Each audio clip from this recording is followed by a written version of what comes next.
um prazer para nós estarmos na casa de Deus. Nós cantamos um dia na sua casa vale mais do que 1000 em outro lugar.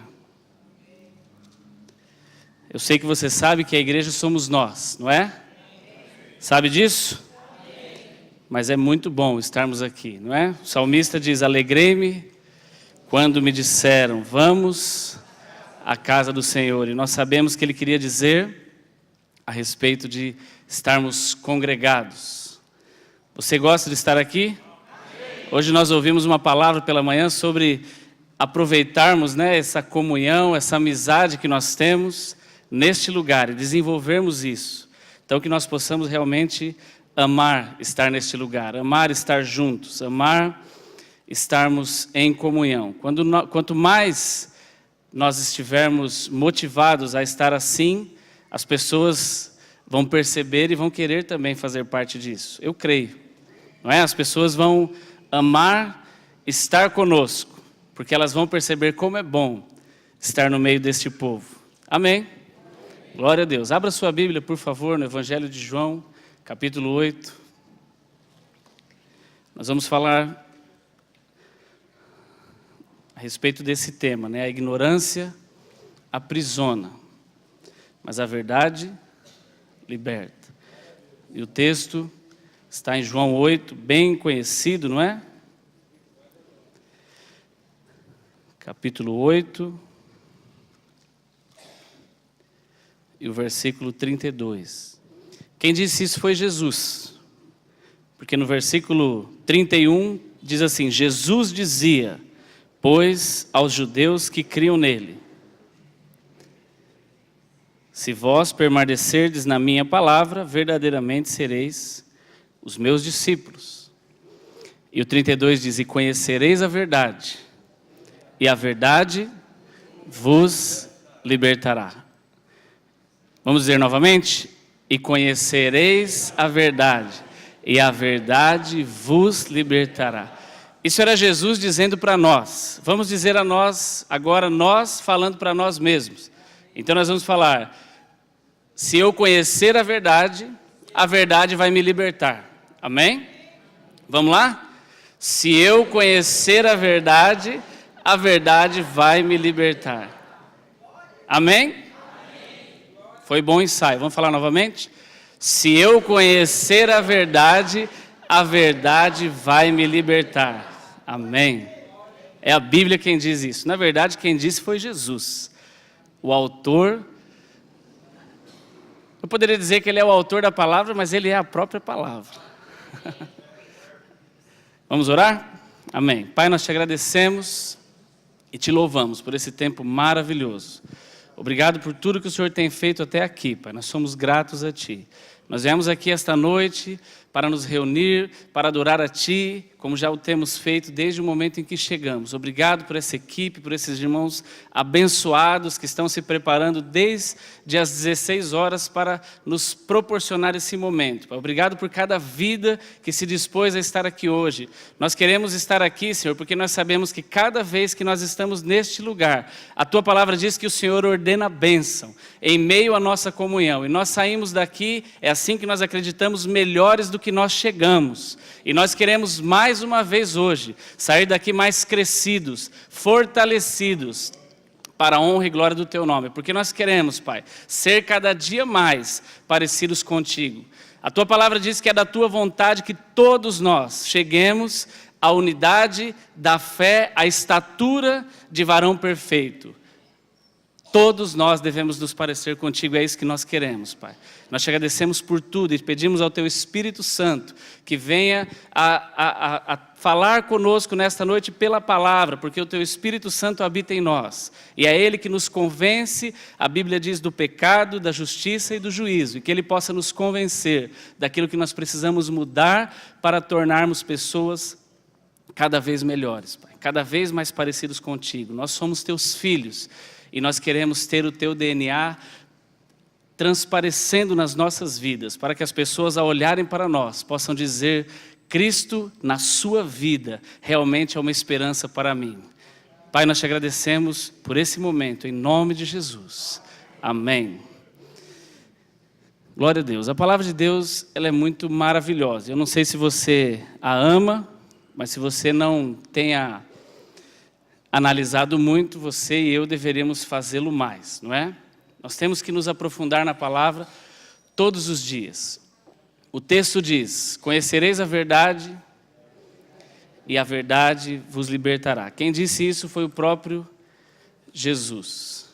E é interessante que Jesus, eu coloquei isso aqui só para você acompanhar, e se você quiser ler, você leia, se você não quiser, fique à vontade. Mas eu creio que nós vamos aqui ser conduzidos a algo, e eu quero que você fique atento para não perder aquilo que Deus quer trabalhar conosco nesta noite. Amém? Então, conhecereis a verdade e a verdade vos libertará. O livro de Provérbios, no capítulo 15, no versículo 14, tem um texto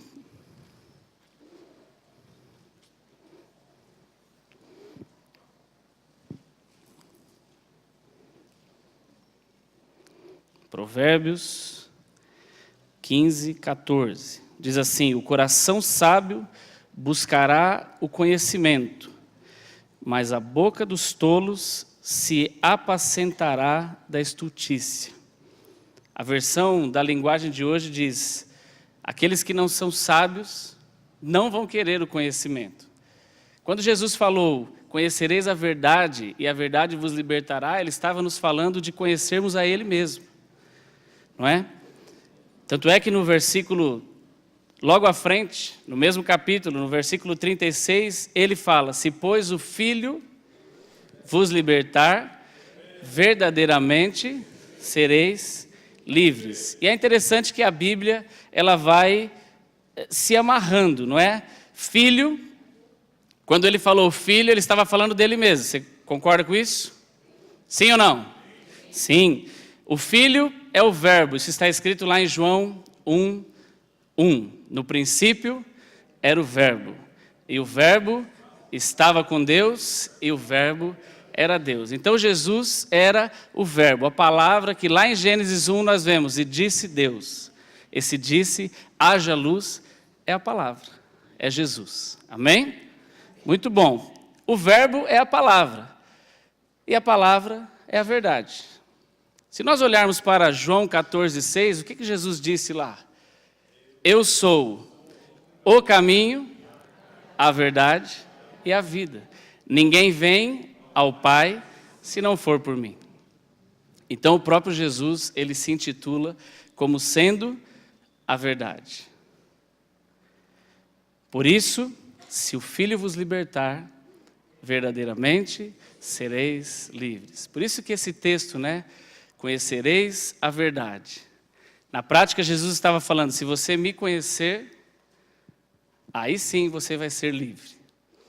Conhecereis a Jesus e você será livre. Talvez, irmãos, talvez nós estamos há tanto tempo na igreja e estamos presos em algumas coisas, é só um talvez, porque nós não estamos conhecendo como a essência daquilo que a Bíblia nos diz. Porque Jesus, ele se manifesta não a mim e a você, no seu quarto ou no meu, de uma maneira iluminada. Ele não vai aparecer para você lá no seu quarto, ele não vai eu não estou falando isso que ele não pode, obviamente ele pode fazer o que ele quiser. Mas é muito provável que se você estiver esperando conhecer Jesus, quando ele fizer uma manifestação no seu quarto ou no meu, dificilmente nós vamos conhecê-lo assim. Nós vamos conhecer Jesus através da palavra. Porque ele mesmo disse: a palavra sou eu. Ele é o verbo. E o verbo se fez carne e habitou entre nós. Então não há outra maneira de conhecer Jesus se não for pela palavra. Não tem outro caminho. E a Bíblia diz que nós precisamos conhecer a verdade para sermos livres. A verdade que é Jesus. Então isso é um looping, né? Não tem como. Jesus falou: conheça a verdade. A verdade é Ele, então você precisa conhecê-lo através da palavra. Amém? Amém. Tem dúvida disso? Não, muito bom. Mas aí, quando nós estamos ignorantes acerca da palavra, que é a Bíblia, alguém aqui conhece toda a Bíblia? Levante sua mão. Ninguém. Mas eu creio que nós conhecemos um pouco. Mas nós já conhecemos tudo? Não. Nós devemos conhecer e prosseguir em conhecer. Conhecer e prosseguir em conhecer. Por que é importante nós conhecermos a palavra? Para sabermos as verdades que nela estão contidas a nosso respeito. Por exemplo, na segunda carta de Coríntios, capítulo 4, verso 4, Paulo estava falando e ele diz um texto interessante. Ele diz assim, nos quais o Deus deste século cegou o entendimento, os entendimentos dos incrédulos. E olha o que ele fala, para quê? Para que não lhes resplandeça a luz do evangelho da glória de Cristo, que é a imagem de Deus. Por que ele quer que as pessoas fiquem ignorantes acerca do evangelho? Justamente porque ele quer que não resplandeça a essas pessoas a luz da glória deste evangelho. Aí você pode pensar assim, mas aqui ele está falando dos ímpios, mas na minha Bíblia aqui está escrito incrédulos. Cada vez que eu e você deixamos de crer em alguma palavra, talvez seja uma ação maligna já para que nós não usufruamos daquilo que a Bíblia diz a nosso respeito. É a Bíblia quem diz isso. O próprio Paulo, lá no livro de Efésios, no final ele fala sobre a armadura de Deus. E um dos pontos que ele fala, o motivo pelo qual nós precisamos estar armados é justamente para resistirmos às setas, às astutas ciladas do diabo e setas que vão vir para nos desviar daquilo que nós queremos. Que setas são essas? Não é?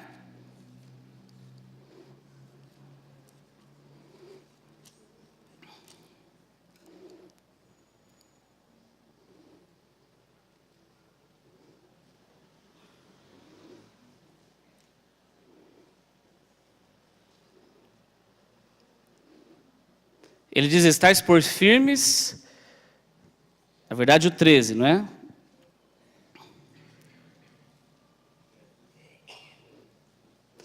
Efésios, capítulo 6, versículo 11. Revesti-vos de toda a armadura de Deus, para que possais estar firmes contra as astutas ciladas do diabo. Significa que ao longo da nossa vida, não vamos deixar de estar expostos às ações do diabo. Jesus esteve.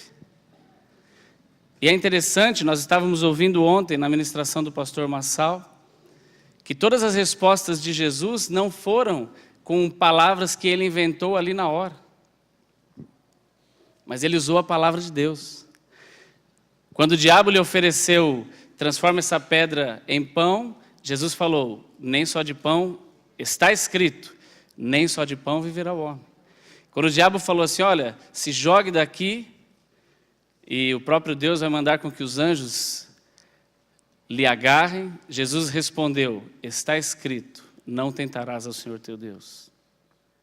E por último, olha, tudo isso é meu, se você se prostrar e me adorar, eu lhe dou. E Jesus respondeu, vá embora, porque está escrito, somente ao Senhor teu Deus adorarás. Então Jesus usou a palavra. Nós estamos aqui para sermos um exemplo dele, e na verdade como irmãos mais novos, a Bíblia diz que nós temos que imitá-lo, procurarmos cada dia mais sermos parecidos com ele.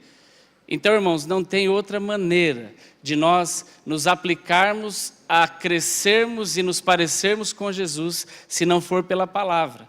E é da vontade de Deus que nós nos aprofundemos nisso. E pelo contrário, é da vontade do nosso inimigo que nós estejamos afastados disso. Não ache você e eu que o nosso inimigo fica querendo que você leia a Bíblia, e eu também. Não ache você e eu que o nosso inimigo fica feliz quando nós oramos ou quando nós separamos um tempo para estarmos diante de Deus. Em todas as áreas da nossa vida, a Bíblia tem resposta, todas. Se eu preciso ser um marido melhor, a Bíblia tem resposta para mim. Se eu preciso ser um pai melhor, a Bíblia tem resposta para mim. Se alguém precisa ser uma esposa melhor, a Bíblia tem resposta para essa pessoa. Se eu preciso ser um filho melhor, a Bíblia tem orientação para mim. Se eu preciso ser um funcionário melhor, a Bíblia tem orientação para mim. Se eu preciso ser um irmão melhor e servir melhor aqui neste lugar ou em qualquer lugar que eu estiver, a Bíblia tem orientação para mim. Se alguém quer governar um país, a Bíblia tem orientação para essa pessoa.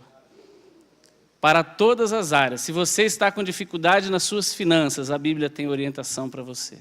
Para tudo, a palavra de Deus foi escrita de uma maneira que ela conseguiu, por uma estratégia divina. Não adianta eu e você querermos entender, puxa, mas como é que um homem que viveu 200 anos antes e um que viveu 300 depois conseguiram escrever a mesma coisa? Porque eles não escreveram deles mesmos. Eles foram inspirados por um Deus que arquitetou tudo isso. Esse mesmo que nós cantamos aqui, que pela palavra dele, ele criou todas as coisas. Então não adianta nós querermos, na nossa pequenez, compreendermos isso. Nós não vamos. Deus é Deus. A Bíblia diz que antes dele, ninguém se formou, porque Deus não nasceu. Deus é Deus. Ele é, para trás e para frente. E a Bíblia diz que depois dele, nenhum outro haverá. Pode passar anos e anos e anos, e nós vamos morrer, e nós vamos viver com ele, mas ele nunca deixará de ser Deus. Ele nunca vai ficar menor do que alguém, porque ele é acima de todas as coisas. Esse é o Deus que a Bíblia fala a respeito desse. Não adianta nós queremos entender, mas Senhor, como é que Paulo escreveu coisas parecidas com Moisés, que nem participou da criação? Deixa Deus, irmão. Apenas creia. Vamos querer adivinhar essas coisas? Está escrito? Não. Mas Senhor, Adão tinha umbigo. Que nos importa isso? Vamos crer naquilo que está escrito para nós. Amém? Vamos crer nas verdades que nos libertam. E é essa que nos importa. Talvez nós estejamos tão presos, às vezes tentando descobrir coisas que não fazem sentido descobrirmos. E coisas que estão disponíveis para nós, na prateleira, para pegarmos e fazermos uso dela, não estamos pegando. É provável que nós estejamos vivendo como aquela criança que, infelizmente, de repente, os seus pais morreram quando ele ainda era criança, e de repente ele fica maior de idade, mas ele, tal como a Bíblia fala a respeito de Mefibosete, não é? O pastor Edivaldo falou a respeito dele outro dia, não sabe da sua história, da sua linhagem, da sua herança, e ele ignora. Esse ignorar não é no sentido de ser bravo, nervoso. Às vezes nós podemos ver essa palavra, né, ignorantes, e imaginar que estamos falando de alguém nervoso. Você já pensa logo, está falando daquele irmão lá. Não, irmão, estou falando de alguém bravo, não. Estou falando aqui ignorante do sentido de não saber, desconhecer de uma informação. Uma pessoa que é herdeira de uma grande fortuna, de uma herança maravilhosa, mas se ela não souber que aquela herança é dela, se ela não tem conhecimento a respeito disso, ela pode viver numa situação de pobreza. Até que alguém fale para ela, ei, por que você está vivendo assim? Olha aqui, você é herdeiro. Aí ela fala, não, mas imagina, eu. Não, é sim. Você é herdeiro. E às vezes nós estamos fazendo parte do reino, somos filhos e estamos vivendo assim. Ignorantes a respeito daquilo que a Bíblia nos diz. Sobre todas as áreas, sobre todas as coisas. Escravidão é o contrário de liberdade. Nós não fomos chamados para viver na escravidão. Nós fomos chamados para a liberdade. Nós fomos chamados para andarmos como libertos, livres. Nós fomos livres. Você não foi chamado para viver como escravo. Mas se você não sabe a verdade a respeito de sua vida, em algumas áreas, você caminha para a escravidão. Porque se Jesus falou, conheça a verdade, e a verdade vos libertará, vai te libertar do quê? Quem não é livre é o quê? É escravo, está preso. Alguém que está preso, ele não é livre. Alguém que é livre, não pode estar preso. Então, quem não sabe a verdade a ponto de ser livre, em algumas áreas pode estar andando como escravo. Será que nós nascemos de novo? Tivemos o nosso espírito recriado para andarmos como escravo? Não. Já lhe dou a resposta. Não. A Bíblia diz que é para andarmos em liberdade. Na liberdade com que Cristo nos chamou para andarmos. Não é na sua liberdade, não. Às vezes algumas pessoas podem confundir e falar, glória a Deus, sou livre, então eu vou andar conforme a liberdade da minha mente. Não. Não é a liberdade da sua criatividade. Porque se cada um de nós fosse andar na liberdade da nossa criatividade, nós temos visto aí o mundo, muitas pessoas têm andado nessa liberdade, de sua própria criatividade. E nós temos visto como tem acontecido coisas estranhas. A Bíblia diz em Gálatas que há uma diferença entre o menino, enquanto ele é menino, e que ele cresce. Gálatas 4:1 diz assim, digo, pois, que todo o tempo em que o herdeiro é menino, em nada difere do servo, ainda que seja senhor de tudo. Esse servo aí, não é aquele servo que Jesus estava falando de maior ao que serve. Esse servo aqui está falando de escravo mesmo. Empregado. Um servidor da casa. Imagine que uma pessoa muito rica, ela tem mordomos na sua casa que são seus funcionários. Obviamente que funcionários, ele tem limitações das coisas que ele pode fazer. E a Bíblia diz, o filho, ele é herdeiro de tudo, mas enquanto ele é criança, ele não pode usufruir de nada, se ele não estiver na presença do pai. Um filho, por mais que o seu pai tenha 10 carros, mas uma criança de 10 anos, ela pode andar com esses 10 carros sozinha? Não. É dela, mas não pode andar. Por quê? Tem maturidade para isso? Não, não tem. É menino. E a Bíblia diz que quando nós não sabemos a verdade acerca daquilo que nos liberta, pode ser que nós estejamos vivendo também como meninos. Porque, irmãos, há um tempo em que eu e você podemos nos valer dessa palavra de sermos meninos. Mas eu sou novo convertido, não é? Você pode pensar, eu sou novo convertido, estou conhecendo tudo. Mas eu tenho certeza que se nós fizermos aqui, sem irmos para outros lugares, obviamente que nós não vamos fazer, mas se nós levantássemos aqui a idade de vida de filho de Deus de cada um de nós, desde o dia em que você nasceu de novo, e eu também, pegássemos a média aqui, eu tenho certeza que todos, a média, nós já somos maiores de idade. Tem pessoas que têm 1 ano, tem pessoas que têm 2, tem pessoas que têm 10, mas a grande maioria de nós aqui tem 20, 30, 40. Eu não estou falando de idade física, não. Estou falando da idade desde que você entregou a sua vida a Jesus. Creu com o seu coração e confessou com a sua boca. A Bíblia diz que a partir daquele momento, você se tornou filho dele.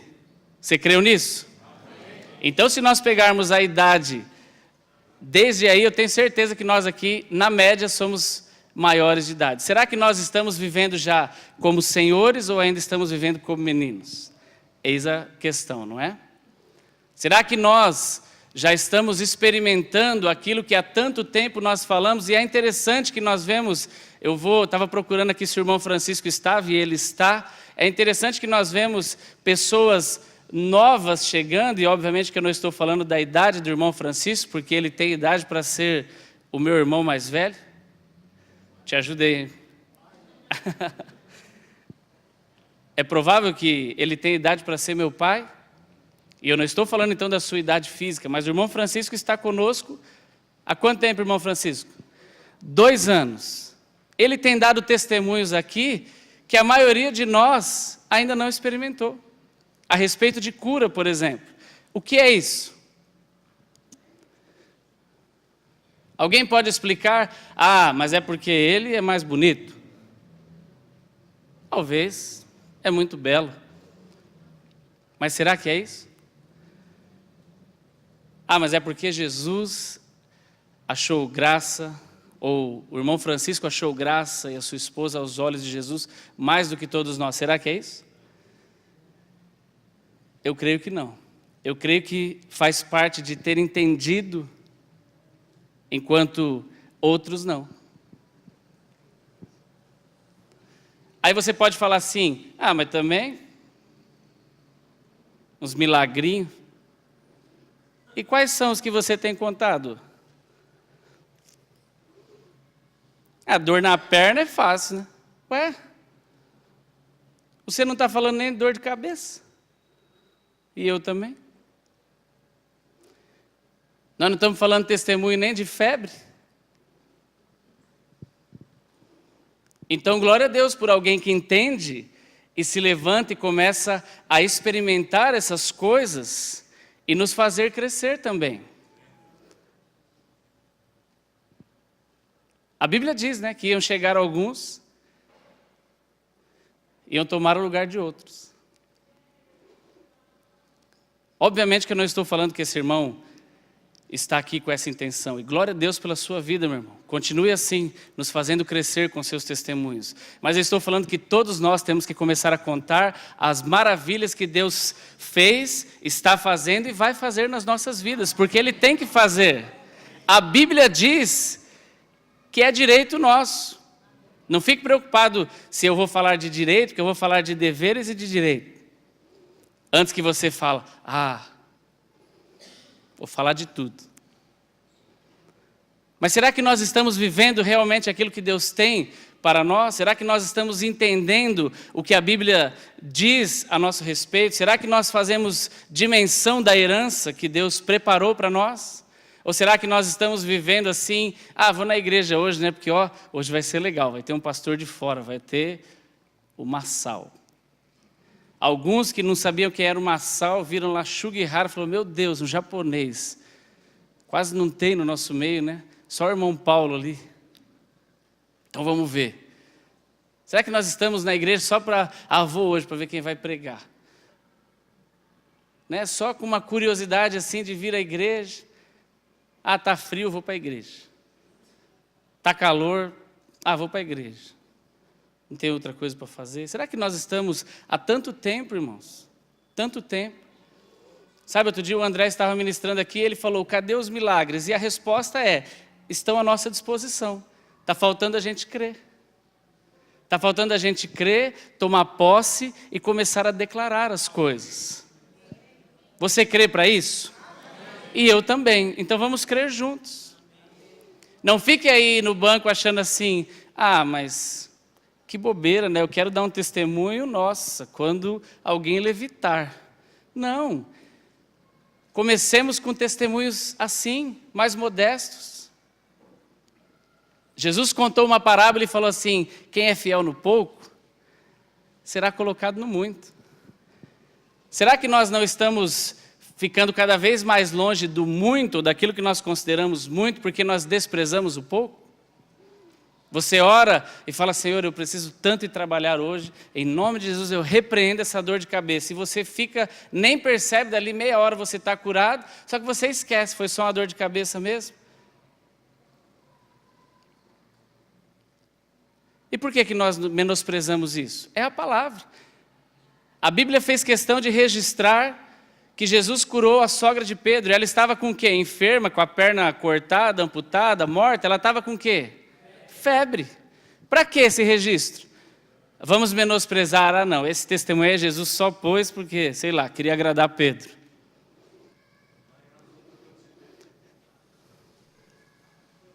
Você acha que Jesus queria agradar Pedro curando a sogra dele?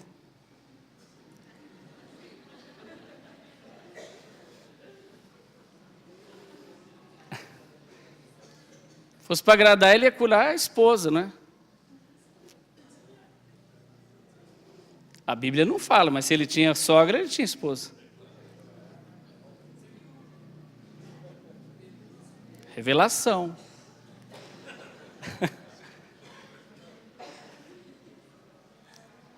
Mas por que a Bíblia deixou registrado isso? Porque nós temos que saber dar glória a Deus por testemunhos de ressurreição de mortos e por testemunhos de cura de febre. Quantas vezes você orou pelo seu filho, Senhor, eu repreendo essa febre, eu repreendo esse congestionamento, essa falta de respiração, isso que está acontecendo na vida dele, e Deus operou o milagre. Por que nós menosprezamos isso? Talvez porque nós estamos deixando passar algumas coisas, né? A obra de Cristo, quando somos incluídos nela, ou quando fomos, né? No nosso caso, pela fé, nos traz direitos e nos traz deveres. Vejamos algumas verdades que nos libertam para alguns direitos e deveres. Por que eu coloquei direitos e deveres? Porque nós temos um preconceito, né? Se eu vier aqui e falar só da bênção, eu tenho certeza que um monte de gente vai falar, mas isso aí não é evangelho não, evangelho é se machucar. Não, irmão. Evangelho é direito e dever. Tem coisas que nós temos que realmente fazer para demonstrar a nossa condição de filho, mas tem coisas que a Bíblia diz a nosso respeito que é nosso direito, e nós precisamos crer nessas coisas. Há um extremismo de pessoas que só falam da bênção. Olha, vem aqui e a sua vida vai sair do inferno para o céu, você vai viver igual um piloto de avião, só nas alturas. É um extremo. Mas há o outro extremo que fala assim, olha, é tudo mentira, vem aqui que aqui você vai sofrer de verdade. Tem gente que fala, meu Deus, então eu não quero me converter não. Porque se é só para viver na angústia e sofrimento. Na verdade, há um equilíbrio, eu e você temos que ter maturidade, a mesma que Paulo teve, para depois de falar sobre angústias e coisas boas, ele falou assim, tudo posso naquele que me fortalece. Posso viver as coisas boas, mas eu posso também suportar as coisas ruins, porque eu sei a quem eu sirvo. Paulo tinha convicção, e é provável, irmãos, que nós precisemos chegar a esse mesmo nível de convicção dele, para entendermos que no equilíbrio nós vamos viver coisas maravilhosas em Deus. Mesmo que às vezes nós passemos por dificuldades, porque o próprio Jesus falou assim, olha, fiquem tranquilos. Se tem uma coisa que vocês podem ter certeza no mundo vocês terão aflições. Mas tenham bom ânimo, eu venci o mundo.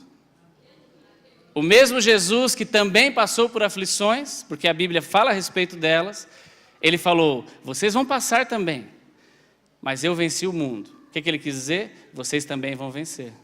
Vocês também vão passar pelas mesmas aflições e se perseverarem, vão conseguir vencer. Não é? Lá no livro de Apocalipse, João falou, ao que vencer. Então, nós temos condições de vencer, amém? Ah, mas eu estou sofrendo demais. Suporte, não desiste, porque vai chegar o tempo. Vai chegar o tempo em que você vai provar daquilo que Deus tem para você, de coisas boas também. Eu creio nisso, amém? Vamos ver algumas coisas. Eu vou começar com dever, porque como um bom funcionário que sou, uma vez eu fui falar com uma pessoa que eu falei, eu quero um aumento. Aí ele falou, puxa, que bom, mas o que você tem feito para ganhar um aumento? Falei, não, me dá o aumento que depois eu mostro.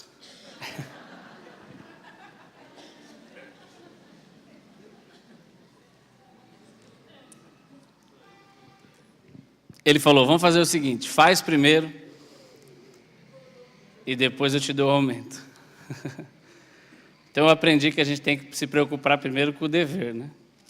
Amém? Muito bom, as experiências nos ajudam a compreender aquilo que a Bíblia diz a respeito de nós. Então vamos olhar para o dever. Às vezes nós estamos muito preocupados com os nossos direitos. Se nós equilibrarmos isso, eu creio que Deus vai ver a fidelidade do nosso coração. Amém? Então vamos olhar para um dever. Nós ouvimos muito a respeito desse dever ontem, não é? Mateus 22.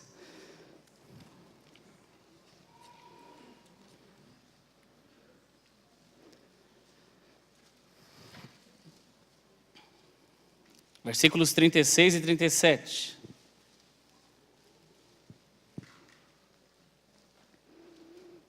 Mestre, alguém perguntou, qual é o grande mandamento da lei?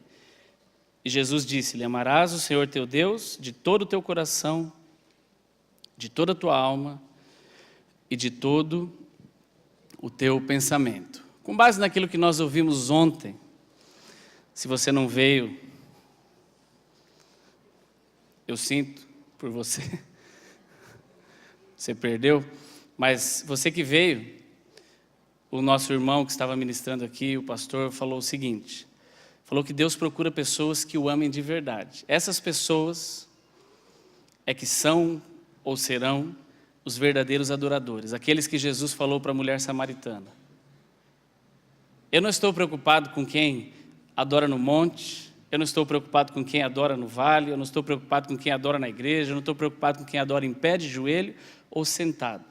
Mas o Pai procura adoradores que o adorem em espírito e em verdade. Se eu não me engano, ele diz verdadeiros adoradores?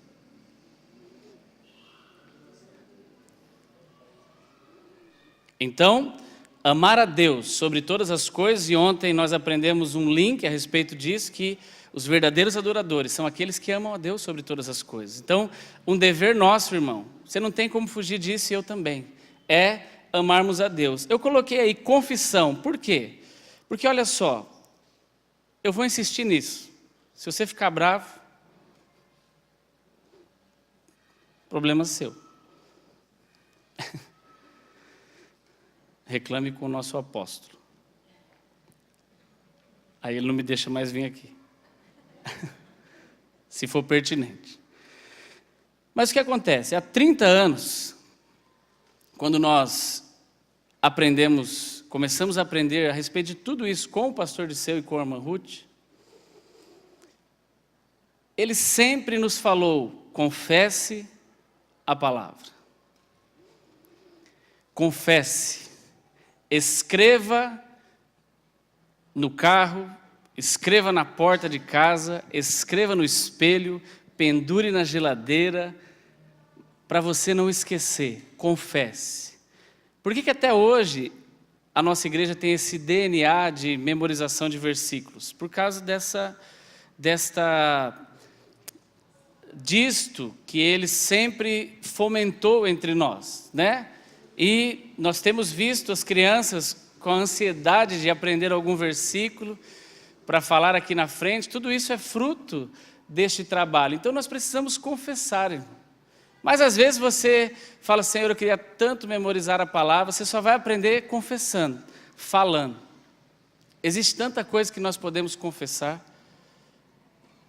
Na verdade, a Bíblia inteira você poderia confessar todos os dias. E alguém fala assim, mas esse negócio de ficar confessando, será? Irmãos, a Bíblia diz que a fé vem pelo ouvir. Toda vez que você confessa, você ouve aquilo que você está confessando. Então diga.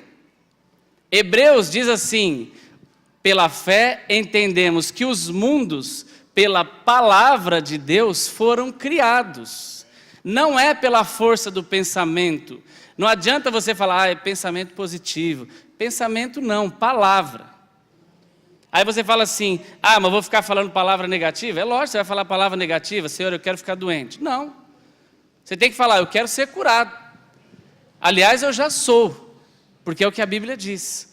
Então, eu vou lhe provocar a sair daqui hoje com confissões. Aí você fala assim, não, mas eu quero confessar o texto. Amém, memorize o texto. Mas se você falar assim, talvez eu não consiga memorizar o texto, então memoriza pelo menos isso aqui. E confesse, eu preciso amar a Deus sobre todas as coisas. É assim que está escrito? Talvez a palavra não seja essa, mas o sentido é esse. Você entende isso ou não? Amém? Então confesse lá, vamos lá? 1, 2 e 3.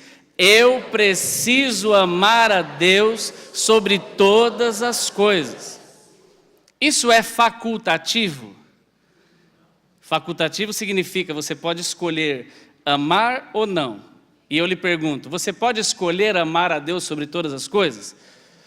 Se você se propôs a ser filho dele e viver como filho, eu lhe digo, não pode. É um mandamento. Jesus falou, esse é o primeiro e o mais importante, não é? Porque alguém perguntou, qual é o importante, o mais importante? Jesus falou, é esse. Estava falando a respeito de mandamento. Não é para você escolher, hoje eu estou afim de amar a Deus. Não. Aí você fala assim, mas dever, que coisa? Nós não estamos no tempo da graça.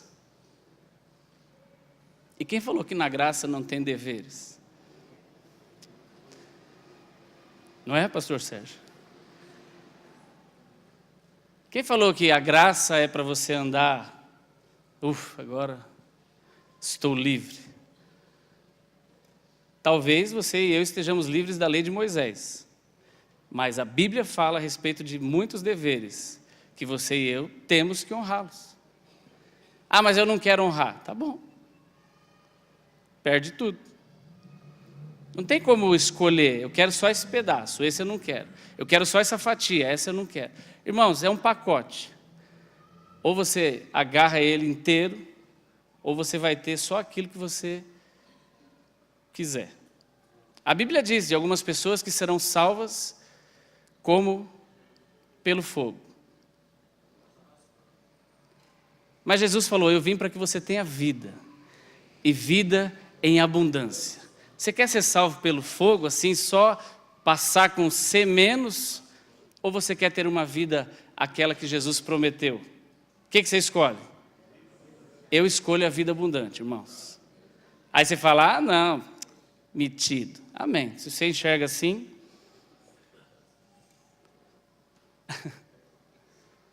Então esse é um primeiro dever. Vamos confessar novamente? Para ficar bem claro para você que você tem que confessar? Vamos lá. Eu preciso amar a Deus sobre todas as coisas. Amém. Vamos falar de um direito agora. Aliás, talvez agora a gente quebre algumas vaquinhas aí, não é? Segunda carta de Coríntios 5,17. Eu escrevi aí, somos livres do passado. Vamos ao texto. Vamos ver o que diz lá. Segunda carta de Coríntios, capítulo 5, e o versículo 17. Diz assim, assim que, se alguém está em Cristo, nova criatura é. As coisas velhas já passaram, e eis que tudo se fez novo. Irmãos, você tem alguma dúvida de que se alguém está em Cristo, ele é nova criatura e as coisas velhas já passaram e tudo se fez novo? Você tem dúvida disso? Porque a Bíblia diz isso. De repente alguém pode falar assim, mas esse texto, não sei, ele pode estar aí um pouco fora de contexto. Eu vou lhe dar mais alguns.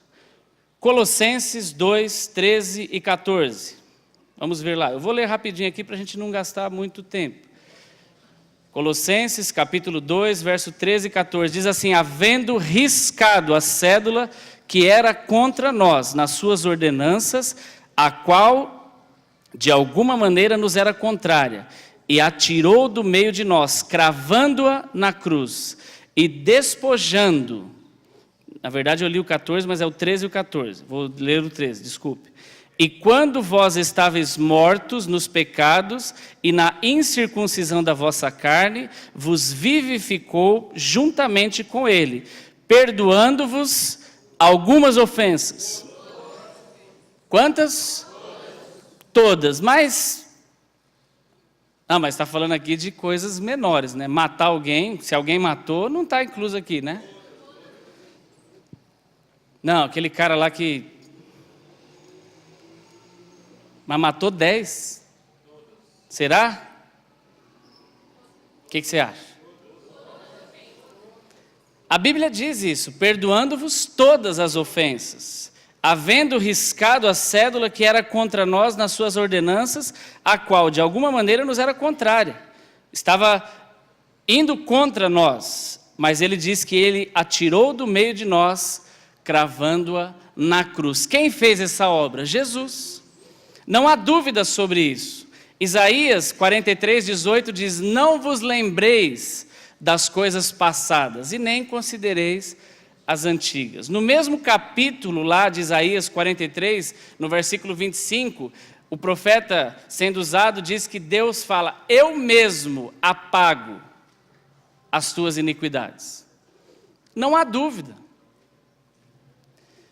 Aí você fala assim: ah, mas é que isso é do Velho Testamento. Mas e os textos que nós falamos do Novo?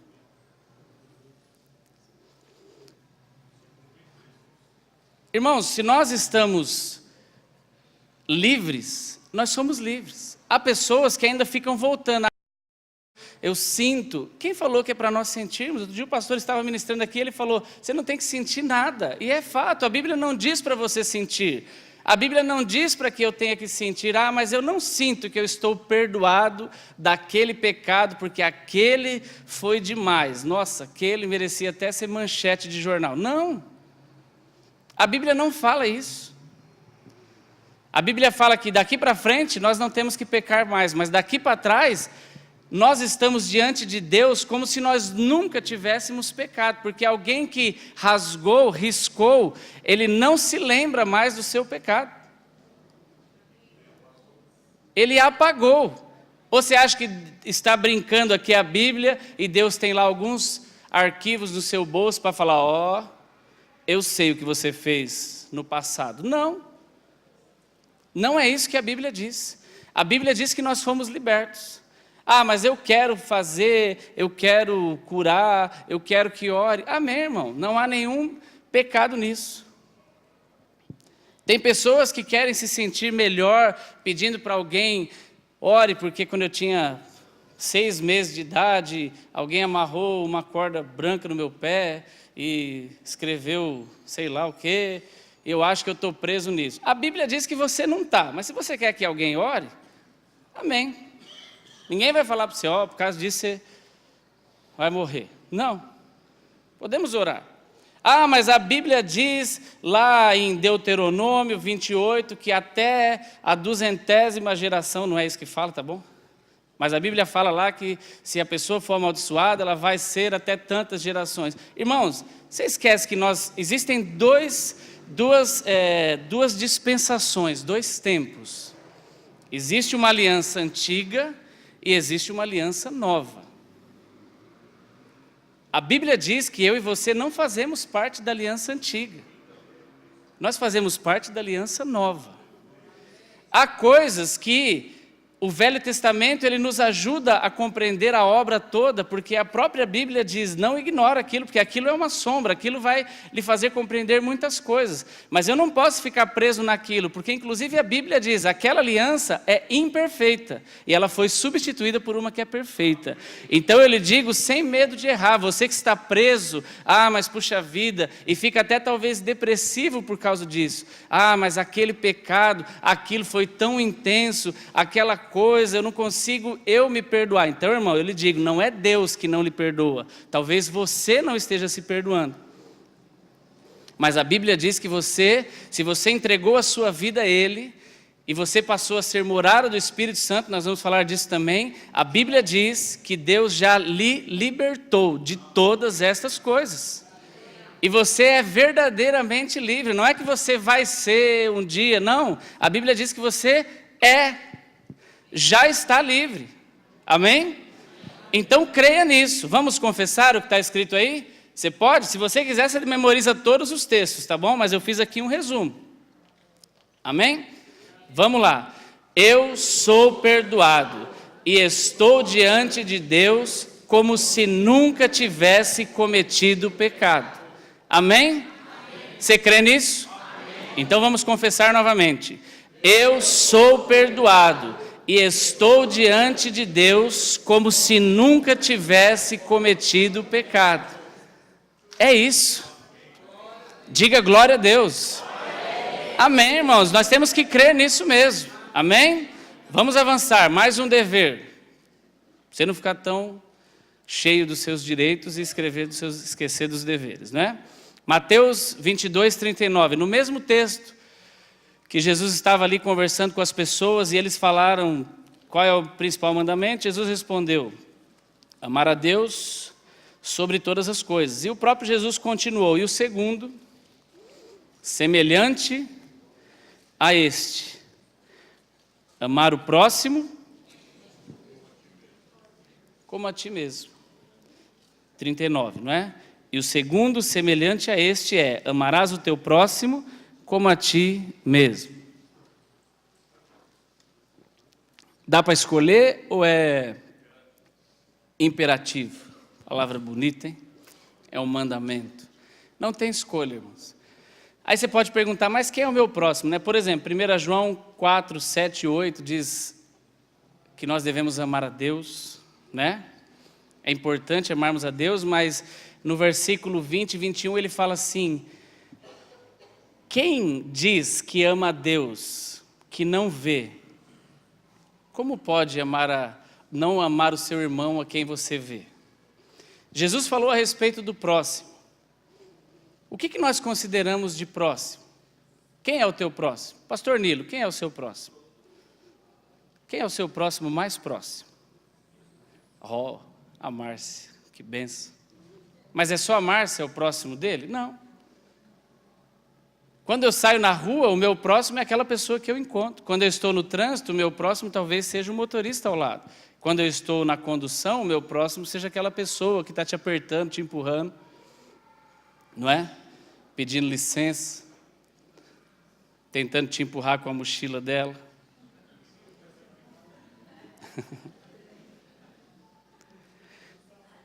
Talvez o teu próximo seja aquela senhora que está em pé e você sentado, fingindo que está dormindo no banco do preferencial.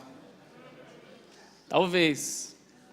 Deus vai colocando alguns próximos assim na nossa vida. Aí você fala assim, que bom. Pessoas que eu não conheço, tudo bem. Mas Jesus falou, Mateus 5,44, amai os vossos inimigos. Depois você lê lá, Mateus 5,44. Amai os vossos inimigos. Quem que nós devemos amar? Todos. Quem é próximo, quem é meu irmão da igreja que também é próximo, quem está na minha casa que também é próximo, quem é meu inimigo, quem é seu inimigo, quem você não gosta, não vou com a cara daquela pessoa, né? Alguns ainda falam, nosso santo não bate. Eita!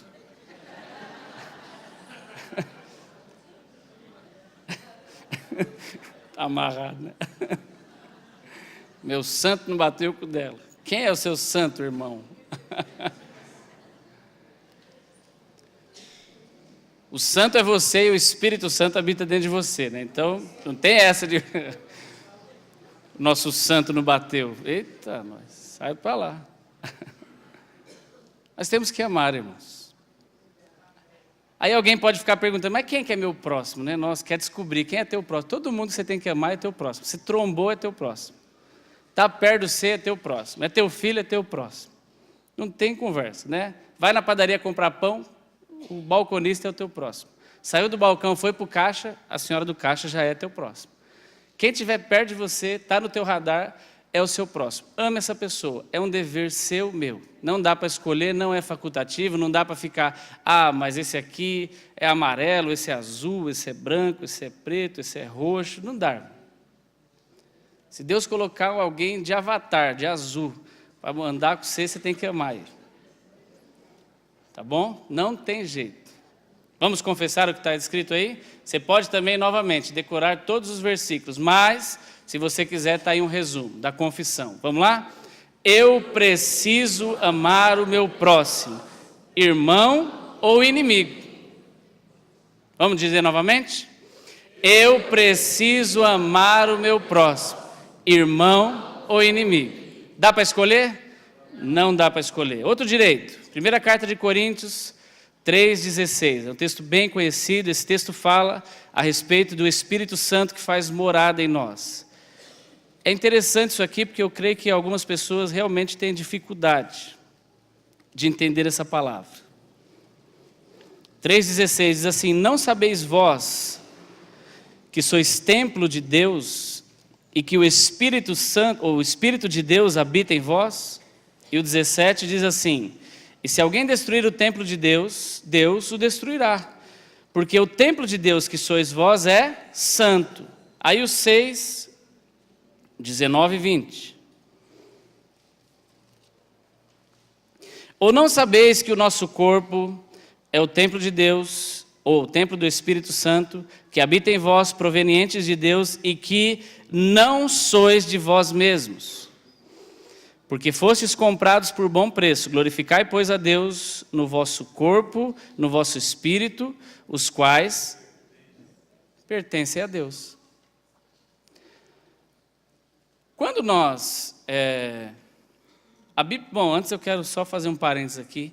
Aquelas pessoas que, de repente, você, ainda que seja cheio da palavra, um cristão abençoado, cheio do Espírito Santo, mas, de repente, você aí, influenciado pelas suas amizades, pelos seus amiguinhos, as suas amiguinhas, os seus colegas, você fala assim, meu corpo e minhas regras. Eu lhe digo, meu irmão, você que é crente, não deveria aderir esse tipo de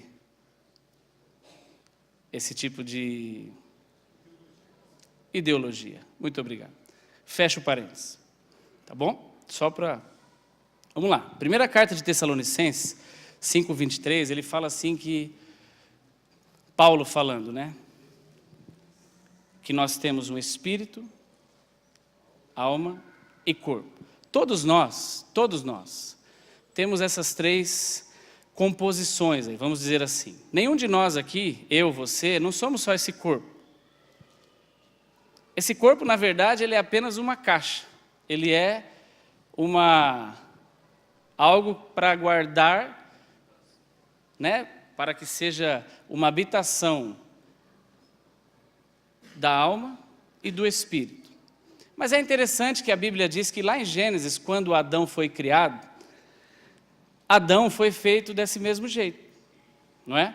A Bíblia diz que Deus pegou o homem, formou ele do pó, e em determinado momento soprou sobre ele, soprou nas suas narinas o Espírito de Deus, e naquele momento o homem foi feito alma vivente. Então nós podemos entender, de acordo com o texto, que o homem foi criado espírito, alma e corpo. A mesma coisa que nós somos hoje. Mas em determinado momento, a Bíblia diz que Adão, o que aconteceu com ele? Ele morreu. Não fala aí? Se você for ler lá em Gênesis, nós não vamos ler porque não dá tempo. Mas se você for ler lá no capítulo 1 e 2 de Gênesis, ou 3, quando Adão e Eva pecaram, a Bíblia diz que eles morreram. Aí você continua lendo a Bíblia continua falando de Adão e Eva. Eles morreram como? Espiritualmente. Eles não morreram fisicamente, eles morreram espiritualmente. É interessante que a Bíblia também diz que todos nós somos herdeiros de quem? De onde que nós vem a nossa linhagem? De Adão. Se Adão morreu espiritualmente, como que nós nascemos? Mortos espiritualmente também. Então, quando nós nascemos da nossa mãe, carne, nós viemos corpo e alma. Porque a Bíblia diz que nós éramos mortos espiritualmente. Mas a Bíblia diz que através de Jesus houve um plano, que lá em Gênesis já foi decretado esse plano por Deus, e a Bíblia diz que quando nós entregamos a nossa vida a Ele, a Bíblia usa o termo, Ele nos vivificou. Jesus explicando a Nicodemos, Ele disse, Nicodemos, não tem jeito, é necessário que você nasça de novo. E Nicodemos, não entendendo a mensagem, falou, mas como que eu vou, depois de grande, entrar na barriga da minha mãe? E Jesus falou assim, não estou falando fisicamente, eu estou falando nascer do Espírito. No texto que nós lemos de Colossenses diz, Ele vos vivificou. Então, irmãos, quando eu e você nascemos de novo, o nosso espírito foi recriado. E a Bíblia diz aqui que o Espírito Santo passou a fazer morada dentro de nós, junto com o nosso espírito. Olha que coisa interessante. O Espírito Santo que habita em nós, que espírito é esse? A Bíblia diz lá em Gênesis, que naquele momento em que Deus estava lá arquitetando as coisas, o capítulo 1 de Gênesis, versículo 1, diz que começa no 2, e disse Deus, haja luz. Foi a primeira coisa que foi criada. Eu imagino a cena e eu ouvi uma ilustração a respeito disso, e eu creio que é a melhor maneira de nós entendermos. É como se Deus estivesse lá pensando e arquitetando aquilo, e o Espírito Santo estava pairando sobre a face das águas, é isso que a Bíblia diz, esperando o momento de vir a ordem, porque a ordem vem de Deus através da palavra. A palavra é quem? Jesus. Está atento. E o Espírito, quando ouve a ordem, ele vai lá e executa. E disse Deus, haja luz. O Espírito Santo foi lá e, pumba, fez a luz. O Espírito é o que tem o poder da execução daquilo que Deus ordena. E disse Deus, haja separação. O Espírito foi lá e, pumba, fez. E disse Deus, haja, pum. O único momento em que Deus não falou haja foi quando Deus falou, façamos. Que aí já foi lá na frente, estava tudo criado. Mas enquanto Deus estava falando haja, o Espírito Santo ia lá e executava. Esse Espírito Santo é o mesmo que está escrito aqui na primeira carta de Coríntios, que ele mora onde hoje? Dentro de nós. Esse mesmo que é o executor do poder criativo de Deus. Ele mora dentro de mim e dentro de você. E talvez nós estejamos às vezes esquecendo dessa verdade. Que ele está dentro de nós esperando palavras. Palavras de quê? Palavras para que ele possa executar, seja curado, seja liberto, seja feito isso, em nome de Jesus, e ele vai começar a agir. Se nós cremos, ele vai começar a agir. Às vezes a gente fica pensando assim, mas né, que coisa é essa do Espírito Santo? É o Espírito Santo de Deus, irmão. Ele mora dentro de você. Ele está aí para convencer você daquilo que você precisa melhorar. Ele fala para você, cuidado, não vá por esse caminho, cuidado, não ouça essa pessoa, cuidado, não faça isso, mas ele também está aí esperando você dar a ordem para que ele possa agir na sua vida. Nós precisamos amadurecer espiritualmente para entender as ordens do Espírito Santo que está dentro de nós. E talvez pela falta de compreender essas verdades, nós estejamos aí dando mole. Vamos confessar o que está escrito aí? ES para você, Espírito Santo, tá bom? Vamos lá. O Espírito Santo, o mesmo que executou toda a criatividade de Deus, habita em mim. Amém? Vamos falar novamente? O Espírito Santo, o mesmo que executou toda a criatividade de Deus, habita em mim. Irmãos, isso é maravilhoso. Isso é glorioso, porque é por causa dele. É por causa dele que nós podemos crescer e cada dia mais chegarmos mais próximos daquilo que é o alvo nosso, a estatura de varão perfeito. Ou você acha que é porque você é bonitão? Não é não. Vamos avançar, mais um dever. Eita, esse... Será que a gente deve falar sobre esse? Vamos lá, vai. Mateus 6,12, é um trecho da oração do Pai Nosso, quando Jesus está orando e ele falou assim, perdoa as nossas ofensas, assim como nós perdoamos a quem nos ofende, ou os nossos ofensores. Perdoa as nossas dívidas, assim como nós perdoamos os nossos devedores. Alguém perguntou para Jesus, Pedro, né? No capítulo 18 de Mateus, mas Senhor, até quantas vezes eu preciso perdoar? 7? Pedro achou que ia falar bonito, né? Usando um número assim, 7, Jesus, estou disposto. Aí Jesus falou assim, 7 é pouco, 70 vezes 7, por dia. Talvez Pedro estava pensando na vida toda, né? Coitado do Pedro. Jesus desanimou ele total ali, se ele estava com alguém na cabeça. Irmãos, não tem também, não dá para escolher. Mas eu não quero perdoar essa pessoa não senti... Não estou, sabe? Deus ainda não tocou no meu coração para eu perdoar. Deus ainda não tocou no meu coração para eu perdoar minha sogra. Irmão, perdoa. Ou irmã. Deus ainda não tocou no meu coração para eu perdoar o meu marido. Perdoa, irmão. Não dá não, porque eu sou crente, mas não sou tonto. Não, eu sou crente, mas não sou bobo, não. Perdoo, mas não esqueço. Está sempre lá no caderninho para eu ver o que você fez comigo. Não, irmão, não acha assim, não. Se você fizer assim, você não está perdoando. Tem que perdoar. Perdoar é uma decisão. Perdoar não vai dar para você esperar sentir. É bem provável que nós, se formos esperar um sentimento vir para perdoar-nos, não vamos perdoar. Você precisa decidir perdoar. Ah, mas eu não consigo. Consegue. Se esforce. Ah, mas você não sabe. E nem quero saber, mas você consegue. Ah, mas eu preciso de ajuda. Então peça ajuda. Mas você tem que perdoar. Aliás, eu aproveito, vou abrir aqui um parênteses, irmãos. Você que é casado, peça ajuda. Está ruim? Pede ajuda, irmão. Não ache que você é o super-homem. Você não é. Você não é o homem de ferro. Você não é o Homem-Aranha. Desculpa se eu estou te chateando. Você não é o Capitão América. Não é.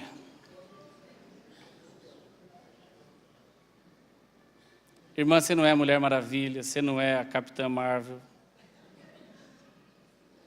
Não é. Por que eu estou falando isso? Ah, não, eu consigo sozinho. Não consegue, irmão. Pede ajuda. Eu vou falar de novo, né? Aquele versículo da nossa avó. Não adianta chorar sobre o leite derramado. Alguém pode perguntar, mas onde está isso na Bíblia? Não está, irmão. Está no livro de Heresias. Não está. Isso é um provérbio popular, não é? Não adianta chorar depois. Aí depois, me ajuda. Como, irmão? Vou laçar a pessoa e agarrar ela pela força e falar, você vai? Não. Pede ajuda, santo. Seja humilde. Feche parênteses. Isso tem tudo a ver com perdoar, irmãos. Nós estamos vivendo sem nos perdoar, dentro de casa. Nós estamos vivendo sem nos perdoar aqui na igreja. Temos recebido palavras aqui a respeito disso. Se você não perdoar, a Bíblia diz que você não vai entrar no céu. Você tem dimensão disso? Ah, não, mas Jesus entende porque a falta foi grave. Não entende, irmão. Não entende, não tem concessão para você, tem que perdoar. Ah, mas foi muito grave. O que pode ser tão grave ou pior do que o que fizeram com Jesus? E ele falou, perdoa eles. O que pode ser tão grave ou pior do que fizeram com Estevão? E ele falou, perdoa eles. Será que você não consegue mesmo perdoar ou você não quer? Existem pessoas que agarram-se aos sentimentos, esse mesmo que fica agarrado lá naquele pecado que você guarda de estimação desde que você tinha 5 anos de idade, e você fica, guardando ele. Existem pessoas também que agarram-se aos problemas de perdão. Eu não estou menosprezando o seu problema, eu quero que você entenda isso. Mas eu estou falando que não adianta você ficar agarrado nele chorando, sem liberar perdão para essa pessoa, porque talvez ela nem saiba que você está aí sofrendo, morrendo, contraindo uma doença na sua alma, e que pode vir para o seu corpo, e você fica preso ou presa nisso. Liberte-se disso, irmão, perdoe. Ah, mas eu vou falar, a pessoa não vai nem querer saber. Quem tem que perdoar é você. Quem tem que fazer a ação é você. Ah, mas e se não for de verdade e eu não estou sentindo que é verdadeiro? Creia. Nós não estamos falando aqui que sem fé é impossível agradar a Deus. Então agrade a Deus com essa atitude pela fé. Creia, eu estou perdoando. Declare isso, eu estou perdoando. Quantas vezes? Até você realmente ver que perdoou. Ah, mas se eu precisar falar isso 3 anos, fale. E se eu precisar falar isso até o fim da minha vida, então fale. É melhor você falar, eu perdoo até o fim da sua vida, do que você ficar tomando antidepressivo até o fim da sua vida, você não acha? Ou ficar tomando remédio para, sei lá, controlar o quê? Nós estamos nos submetendo a ficar tomando coisas químicas até o final da sua vida e da minha. Você não pode se submeter a fazer uma decisão que vai trazer benefício para você? Que falta de entendimento é essa? Não podemos viver assim. Nós somos filhos de Deus, estamos na igreja. Nós somos crentes, irmão. Você é crente. Acredite nisso. As pessoas olham para você e tem que ver uma boca que fala coisas boas. Paulo, falando aos Efésios, falou: não saia da vossa boca nenhuma palavra torpe, mas só as que forem edificantes. Então, tudo que for edificante você pode falar, inclusive se edifica você mesmo. Amém? Vamos confessar isso aí? Eu preciso perdoar, independente de querer ou de sentir. Vamos falar novamente. Eu preciso perdoar, independente de querer ou de sentir. Não dá para escolher, tem que perdoar. Amém? Efésios de 1 a 16, capítulo 1, versículo 16 a 21 e o 2 de 4 a 6. Esse texto diz o seguinte, que Cristo, ele foi uma série de ações que Deus trabalhou, e Paulo em oração falando dessas coisas. Vamos ler lá.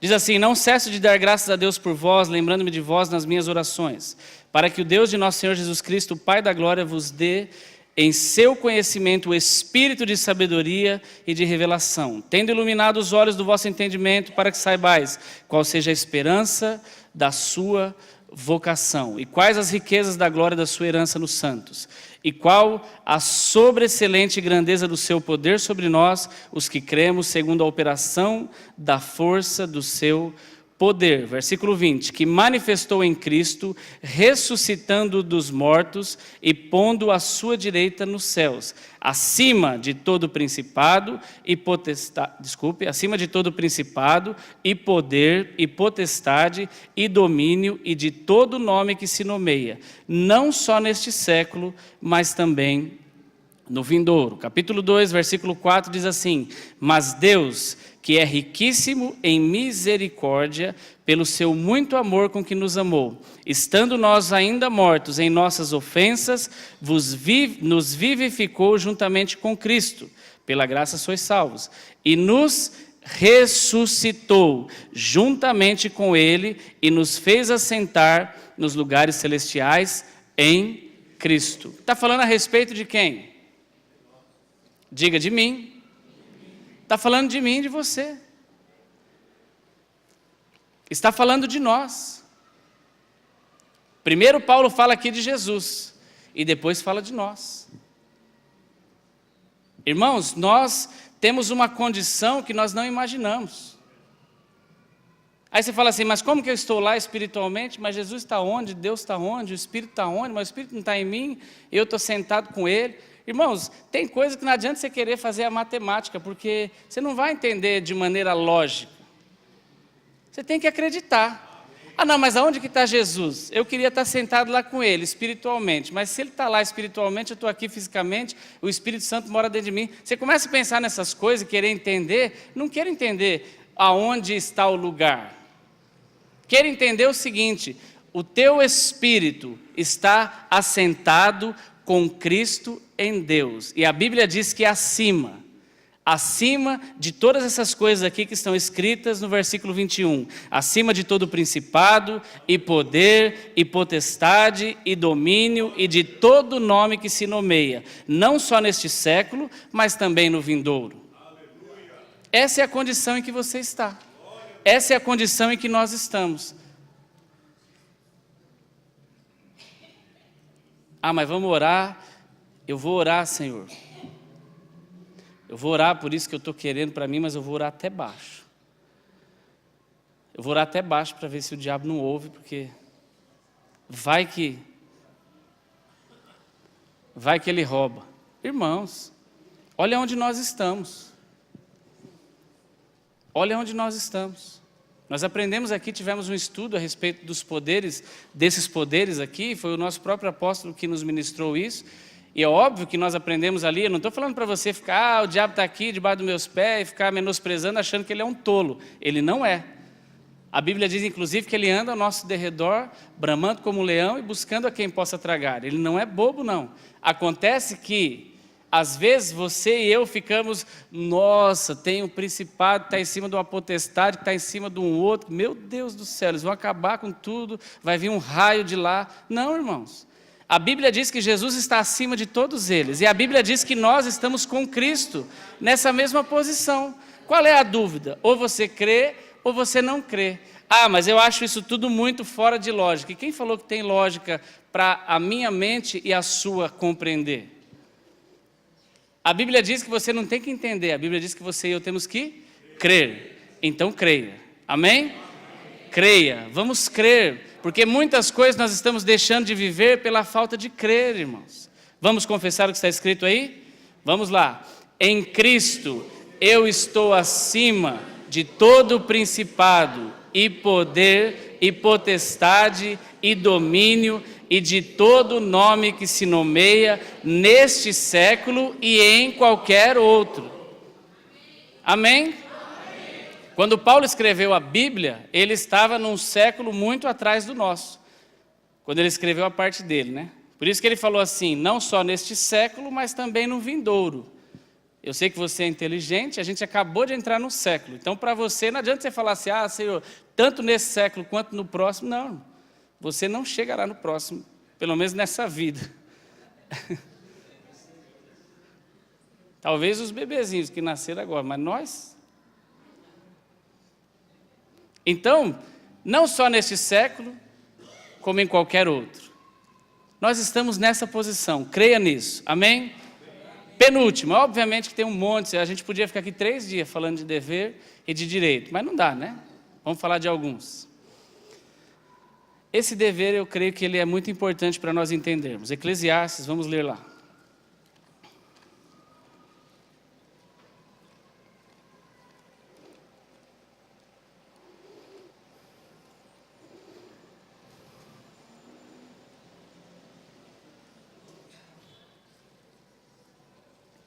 Capítulo 8,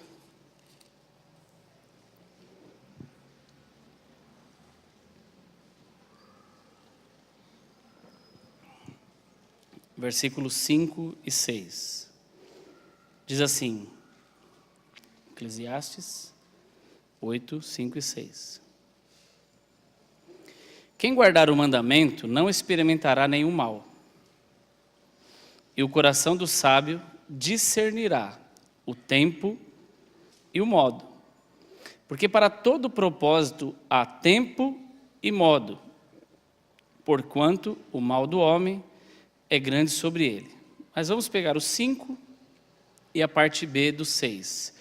Diz assim, todo sábio discernirá o tempo e o modo. E no 6 ele fala, para todo propósito há tempo e modo. O que é tempo? Tempo é justamente o contar dos dias, o contar das horas, o contar dos minutos. Modo é a maneira em que nós fazemos aquilo que fazemos. Irmãos, eu procurei esse texto e foi o que melhor se encaixou aqui para falarmos a respeito de equilíbrio. Nós estamos vivendo num tempo em que as pessoas vivem numa situação de desequilíbrio. Aí você fala assim, ah, é verdade, meu vizinho, meu marido, puxa. Mas estou falando de nós, irmão, dentro da igreja. Porque fora da igreja, as pessoas não conhecem nem 1/3 disso aqui que você conhece. Você fala um versículo, eles pensam que é um provérbio que você aprendeu com a tua avó, porque eles não conhecem. Agora, dentro da igreja, nós estamos vivendo em desequilíbrio. Dentro da igreja, nós estamos fazendo coisas que não deveríamos fazer durante todo o tempo em que fazemos. E eu explico. Há coisas que a Bíblia diz que é pecado, não é? Por exemplo, alguém poderia falar assim, se você mentir com equilíbrio, está tudo bem. Desde que você não minta muito. Isso é verdade? Não. Por quê? Porque mentir muito ou mentir pouco é o quê? Pecado. Dá para falarmos, não, mas se a gente mentir só um pouquinho, dá? Não. Coisas que são erradas, coisas que são pecados e nisso não há discussão, ok? Sim ou não? Sim. As coisas que são dever, as coisas que nós precisamos fazer, precisamos, as coisas que nós não podemos fazer, nós não podemos, não adianta você inventar. Agora, existem coisas que nós podemos fazer, são boas. mas dependendo da quantidade que nós fazermos, ela se torna não tão boa assim. Por exemplo, alguém aqui come? Sim. Alguém aqui gosta de comer? É bom demais comer, irmão. Não é bom? É pecado comer? Não, claro que não. É pecado almoçar? É pecado jantar? É pecado tomar café? Claro que não, nada disso é pecado. Quando é que se torna pecado? Quando você entra no desequilíbrio. Deixou de fazer o que está em equilíbrio, virou pecado, mesmo que seja uma coisa boa. Eu lhe pergunto, irmão, vir na igreja é pecado? Imagina, né? É uma benção. Não é bom? Vir no culto não é bom? É muito bom. Agora eu lhe pergunto, vir na igreja todo dia, toda hora, o tempo todo e deixar sua família em casa desamparada, se tornou ou não pecado? Desequilíbrio.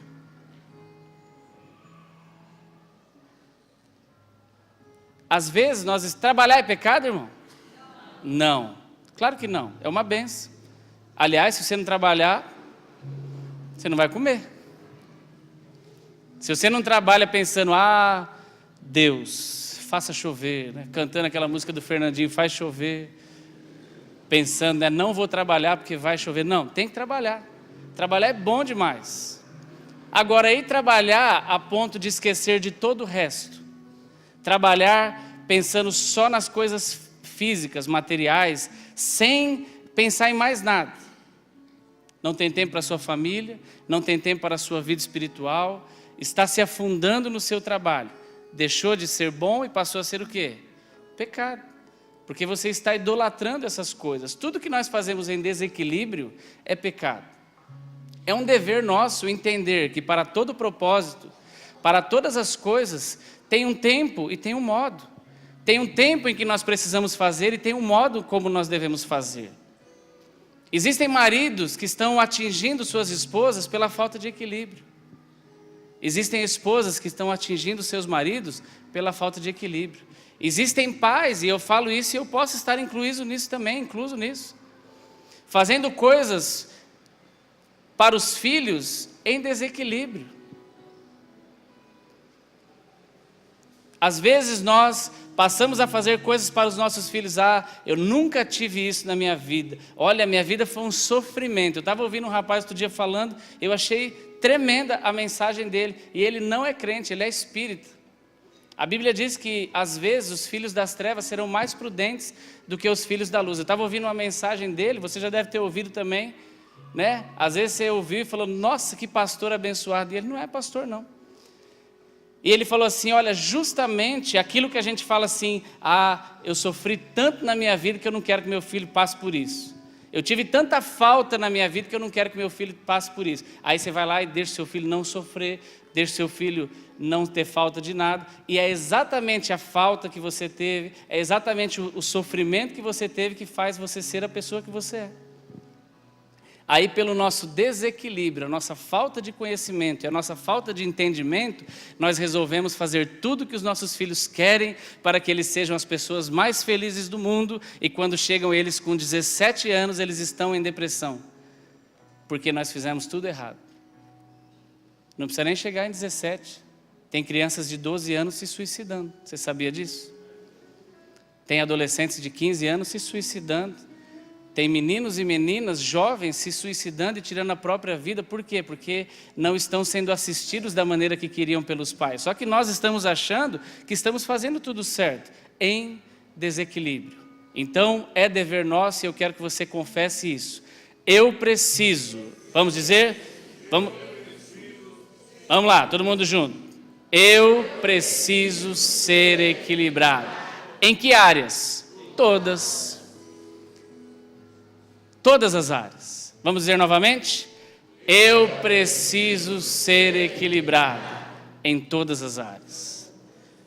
Último ponto. Lucas 10:19, a Bíblia diz que Jesus estava lá e de repente chegaram alguns 70, né? E eles estavam felizes da vida e falaram, Senhor, em teu nome, até os demônios nos sujeitam.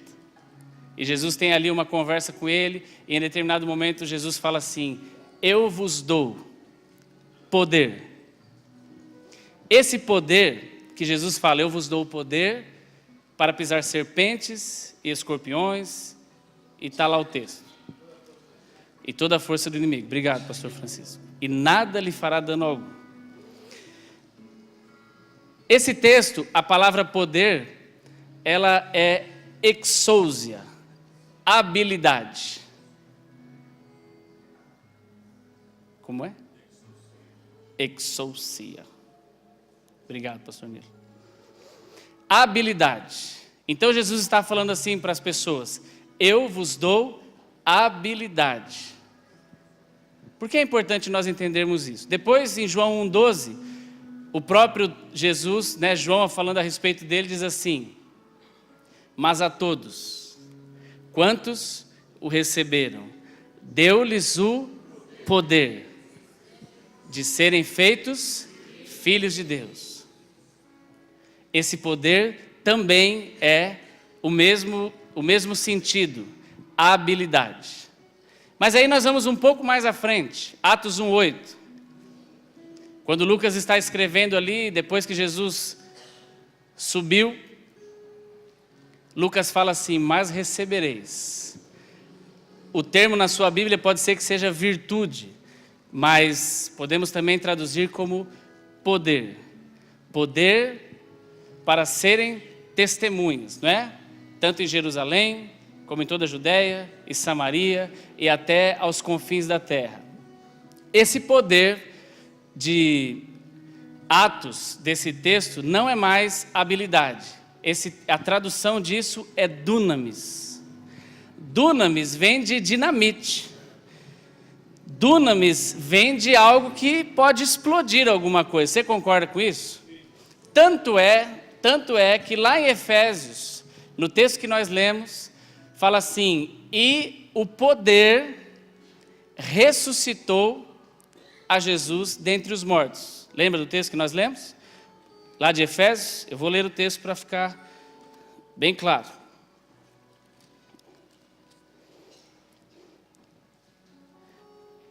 O 19 diz assim: qual a sobreexcelente grandeza do seu poder sobre nós, os que cremos, segundo a operação da força do seu poder, que manifestou em Cristo, ressuscitando dos mortos e pondo a sua direita nos céus. Esse poder que tirou Jesus da sepultura é esse mesmo de Atos 1,8, que é dunamis, é um poder de causar uma explosão. Sabe, irmãos, a Bíblia diz, e eu quero que você creia nisso, que nós, eu e você, estamos dotados deste mesmo poder. Eu vou falar de novo, para ver se você acredita. A Bíblia diz que nós estamos dotados deste mesmo poder, tanto este da habilidade, quanto este da explosão. É o que a Bíblia diz a respeito de mim e de você, é o que a Bíblia diz para nós.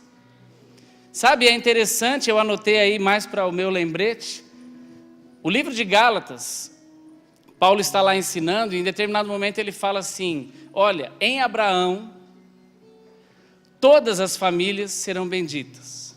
Todos nós somos benditos por causa do crente Abraão. E ele fala que nós somos filhos de Abraão. Está escrito lá em Gálatas. Se você quiser ler, eu vou deixar aí para você 3:7 de Gálatas.